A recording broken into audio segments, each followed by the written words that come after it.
ururka gammaan aabo gaari baan ku gadaya garantiina aabba gaarigayga daa farasii gadaabo farasa faras baan aabba rabaa oo fardoolay baad noqonay aabba fardahaasaan rabaa faras baan ku gadaya haya aabba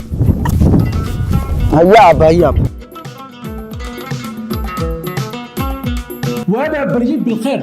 بشارة سيدا برارة يا سلام كقيب قلب برنامج كترتن كفرضها لحظة قبل أي سومالي لان وجهك كوا ترتن كلحظة قبل وحول عيا مالين جمعة تاريخ دون أي كون بيجنتاي لبي لبعتنك بيش كوي طمنات لبده كون يسرقال يطبنك القبصة جدول كيسكوات كقبل لدو وحول نقندونا قابكن صوصة هرجيسة يبرقة بورما يلاس عانو سناق يبربرة تيجدada kaararka waa 20,000 shilin Somaliland oo kaliya waxaad ka heli kartaan goobaha soo socda garoonka Hargeysa Stadium Safari Hotel Starbucks 150 iyo waliba Jumeirah balantiina waa garoonka Hargeysa Stadium iyo bandhiga tartanka fardaha 6 gobol maalinta faraska yimaada Stadiumka Hargeysa wixii faahfaahintaasi dheer kala xiriir taleefanada shaashada hortaada ka muuqda